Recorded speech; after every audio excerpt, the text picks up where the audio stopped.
नमस्कार दोस्तों, आज के हमारे इस वीडियो में हम आपके लिए भगवान शिव की एक बहुत सुंदर कहानी लेकर आए हैं। प्राचीन काल में किसी नगर में एक ब्राह्मण रहता था। ब्राह्मण के वासुदेव नाम का पुत्र था, जो बुरी संगत में फंसकर पाप करने लगा था। असत्य बोलता, मदिरा पान करता, चोरी करता, लोगों को लूटता, ये सब पाप वो करता था। जब ब्राह्मण और उसके परिवार वालों को उसके इस पाप कर्म का पता चला, तो उन्होंने अपने पुत्र को घर से बाहर निकाल दिया।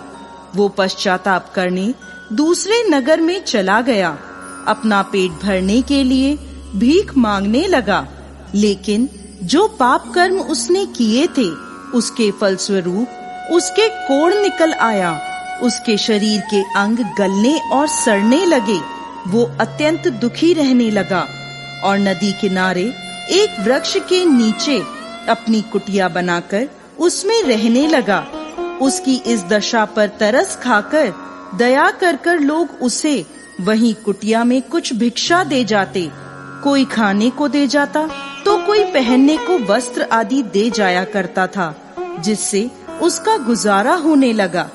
वो हर रोज नदी से जल भरकर लाता और कुटिया के पास मिट्टी में दबी एक शिला पर रख देता।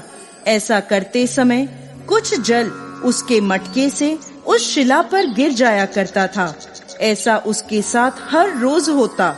एक बार जब वो नदी से जल भरकर लाया और शिला पर रखा, तभी उसके प्राण निकल गए। उसी समय यमदूत उसे ले जाने लगे। तभी आकाश से एक सुंदर विमान उतरा और उसमें से शिव दूत आए और यमदूतों से बोले, आप लोग इसे नहीं ले जा सकते। ये नर्क का नहीं बल्कि शिवलोक का अधिकारी है।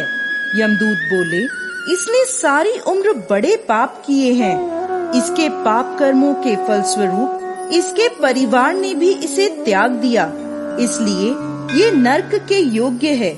ये सुनकर शिवदूत बोले, इसने भगवान शिव को जल अर्पित किया है। ये जो वृक्ष के नीचे दबी शिला है, ये साधारण शिला नहीं बल्कि शिवलिंग है, जो कि काफी समय से यहाँ विराजमान है। ये कोई नहीं जानता।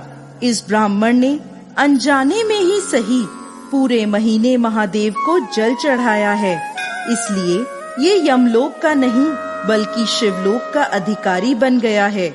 ऐसा कहकर शिवदूत उसे विमान में बैठाकर शिवलोक ले गए।